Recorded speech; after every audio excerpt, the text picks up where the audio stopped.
Il est 8h13 sur Studio Kalita. Nous attendons de pouvoir entrer en contact avec le Rav David Mamou qui est en double ligne. J'espère que nous pourrons lui parler dans quelques instants.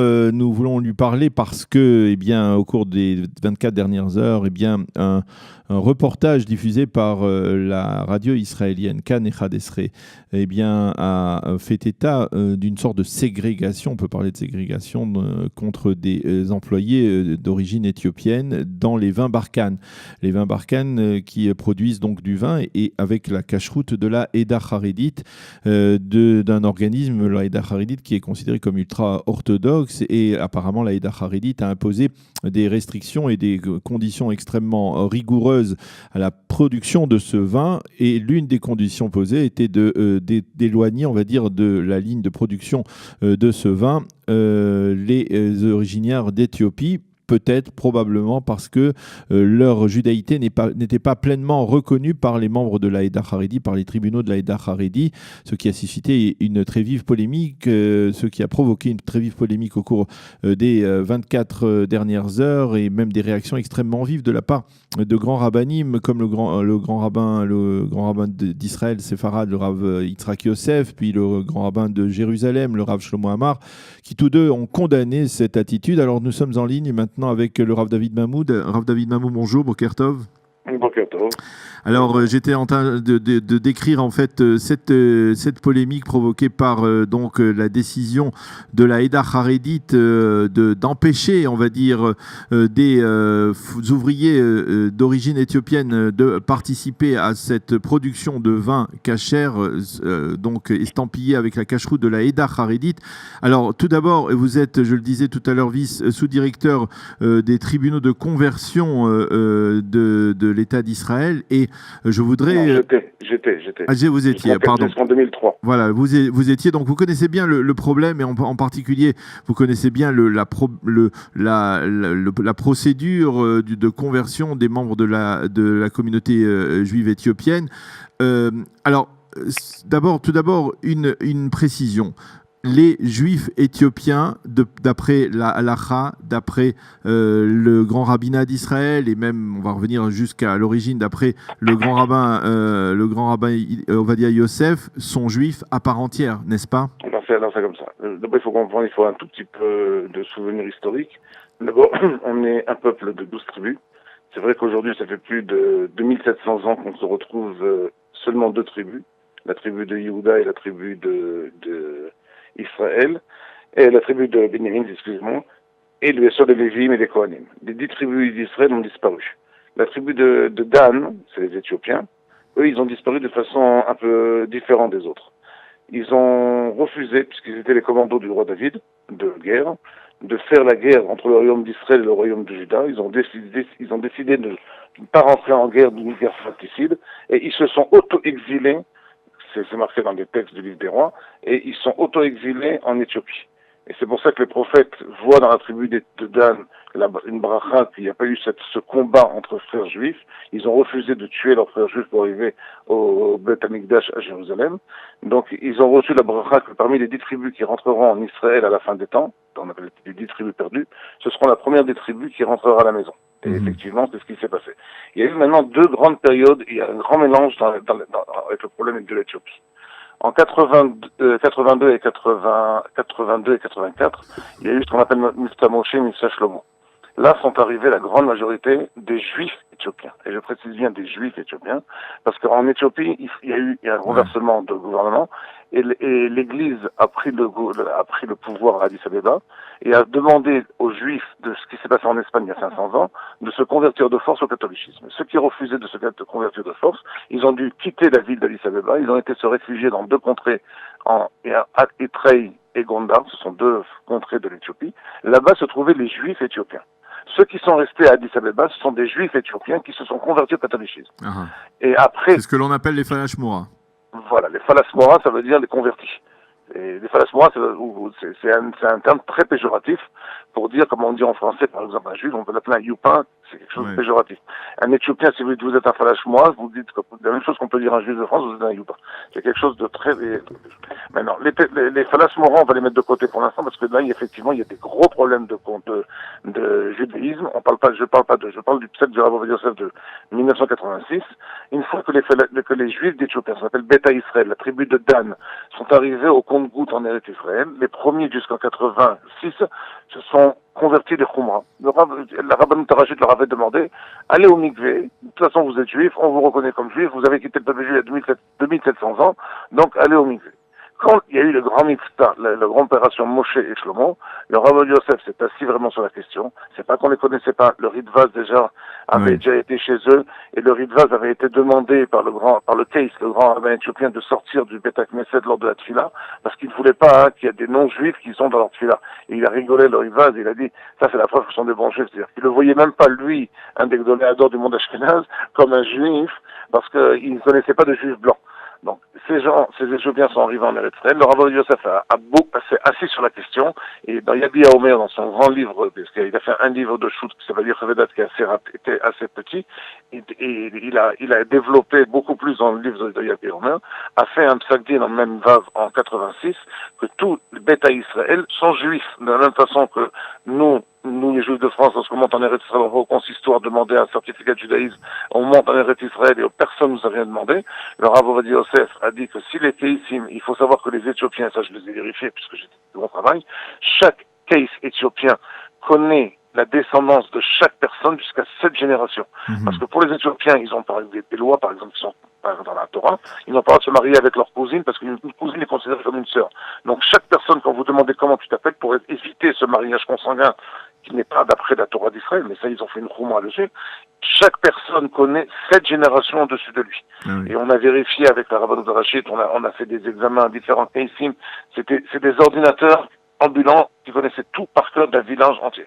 Donc on avait des listes très précises des Beta Israël. Eux, ils sont montés en Eretz Israël, le Rav Yosef les a reconnus comme juifs.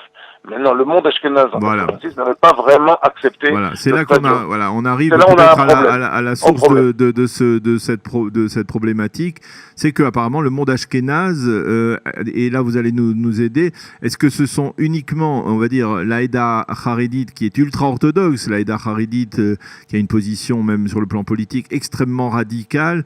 Est-ce que c'est seulement elle qui ne reconnaît pas pleinement la judaïté de ses originaires d'Éthiopie, ou même, on va dire, l'ensemble du monde ashkénaze orthodoxe, c'est-à-dire d'autres rabbins des courants chassidiques ou lituaniens? Non, très simple. On appelle ce qu'on appelle la Moatzat Rabbanout Rachit. Elle est composée de rabbins sfarad et ashkénazes. Au Bedin Agadol, vous avez des rabbins qui sont sfaradim et ashkénazim. Le Rav Zechovski, qui était aujourd'hui le directeur du tribunal rabbinique, avant il a été le Rav Bedin du Bedin Agadol, il est ashkénaz. Et pourtant, il reconnaît tout à fait les psakdim de la Rabbanout Rachit. Donc maintenant, ça dépend. Est-ce que nous reconnaissons ou pas les psakdim? Est-ce que c'est le cas aussi pour des rabbins à l'extérieur de la Rabbanout Rachit? Tout le problème il est comme ça. Est-ce que le Rav Ovadia Yosef il est reconnu au point de vue halakha, et dans le monde sfarad du Beth Adin, je parle seulement du Beth Adin que j'ai dirigé, et très souvent les plus grands décisionnaires sont sfaradim. C'est une réalité. Les rosh yeshiva sont ashkenazim, mais les poskim sont sfaradim. Et très souvent, sur beaucoup d'autres cas qui ne sont pas la conversion, on reconnaît tout à fait le Rav Ovadia Yosef sur beaucoup d'autres sujets. Maintenant, c'est pas qu'une sorte de Sfarad ou Ashkenaz. Est-ce qu'on reconnaît ou pas le psak de cette dolim, de cette Moatzat Rabbanout Rachit qui a fait ce psak din? Et beaucoup de la Eda Haredite, eux, ils se considèrent comme un état parallèle à l'État. Ils ont leur propre bet din à eux. Ils ne reconnaissent pas sur des tas de choses la Rabbanout Rachit. Et ils ont décidé ce qu'ils ont décidé. Dans le monde Ashkenaz, dans le bet din, dans la Rabbanout Rachit, vous avez énormément de rabbins Ashkenaz ou de dayanim Ashkenaz qui ont tout à fait, d'abord qui ont signé, qui ont accepté ce psak din. C'est pas un psak din, c'est pas un conflit entre Sfarad et Ashkenaz. Parce que on est dans un niveau de Betadin, on a un niveau de Dayanim, mais on fait pas attention si le Dayan est Sfarad ou Ashkenaz.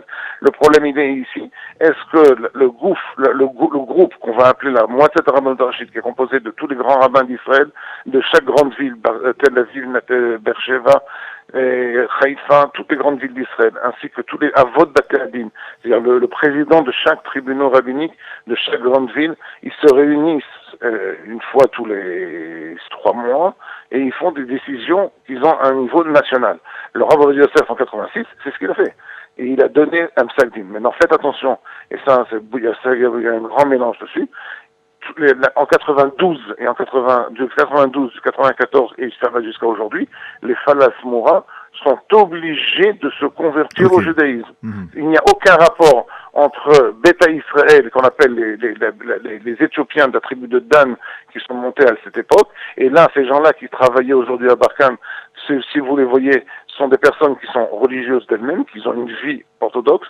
Aujourd'hui, si vous avez un Ashkenaz qui veut travailler à Barkhane et qui n'est pas Shomer Shabbat, eh bien, il ne pourra pas travailler aussi. Donc là, le problème ici, on se retrouve pas devant un problème seulement de Sfarad Ashkenaz. Le Badat ne reconnaît pas Beta Israël. Il faut poser une autre question à Badat. Comment c'est possible aussi, il y a une mitzvah de Horaïta d'interdire de faire rougir une personne en public. Et ce qu'ils ont fait, c'est comme il a dit le grand rabbin Amar hier, et le Rav Yosef, ce sont du racisme. Faire du racisme, même c'est vrai qu'ils n'ont pas perdu leur travail, ils ont été bougés dans un autre poste. Oui. Mais faire rougir une personne en public, c'est un interdit de la Torah. Tandis que maintenant, leur situation ilratique est une situation, même si, d'abord, il y a un psaq-din de centaines de dayanim d'Israël qui ont dit qu'ils sont juifs. Et alors là, si Badat refuse, donc on est dans un cas de Safek. Est-ce qu'un Safek, par rapport à un Issour de Horaïta, un Issour de la Torah, il y a quelque chose qui se passe, qui est assez grave. N'oublions pas qu'on a quitté Eretz Israël à cause de la haine gratuite. Si on n'a pas compris, après 2000 ans de Galout, qu'on revient en Eretz Israël, que c'est que par l'amour gratuit et que par l'union et d'aller chercher, puisque vous avez ici le Rav Yosef, je pense que le Rav Yosef, il est suffisamment cachère pour beaucoup de principes comme Shabbat, comme Kashrut, comme Agunot, tout ça on peut accepter des psakim du Rav Yosef ou de divorce, mais tout d'un coup, pour un problème de couleur de peau ou de racisme, d'un coup le Rav Yosef il devient pas soul.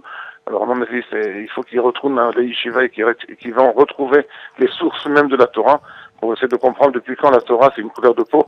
Akadosh Baruch Hu, il ne sait pas ce qu'il nous enseigne au Mont Sinaï. Alors, une dernière question, Rav Mamou. Qu'est-ce que vous pensez de la réaction des vins Barkhane? Est-ce que vous pensiez qu'à un moment, eh bien, la direction aurait dû dire à la Haïda Haredite non, vous allez trop loin, il y a là quelque part une mesure à caractère raciste, il y a des rabbinim éminents qui ont reconnu la judaïté de ces Olim d'Éthiopie. Parce que finalement la direction de Barkhane s'est retrouvée en fait sous le feu de différentes sources et là finalement ils payent d'une certaine manière assez lourdement. Ils risquent de mesurer les conséquences même économiques de leurs décisions. Ça risque d'être assez dur pour eux. Même s'ils se sont rétractés, aujourd'hui ils ont réaccepté, ça a été décidé donc de réaccepter, de rétablir les employés dans la chaîne de production. Vous savez, le PDG de Barkhane a dit la chose, business is business. C'est sa réponse. Oui. On peut la voir sur Internet, c'est ses propres mots. Et il faut comprendre une chose. Et je comprends qu'il veut avoir le marché Haredi, ça c'est une chose. D'un autre côté, je pense qu'on peut pas, la fin ne justifie pas les moyens.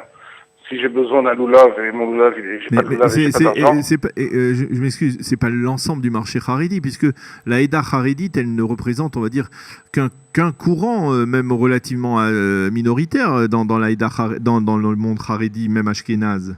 Oui, tout à fait. Mais lui, il voulait avoir ce marché-là. Moi, je pense que si la meilleure façon de faire, c'est de se cacher, c'est de se protéger la Rabbanut Harashit et renforcer la Rabbanut Harashit. S'il décide de ne pas accepter et de venir transgresser un psaq-din du Rav Yosef ou de la moitié de la Rabbanut Harashit en définissant que des personnes qui sont juives et alors arrêter peut-être de faire un chérem par rapport un chérem, c'est-à-dire arrêter d'acheter le vin Barkhane, bien qu'il est excellent.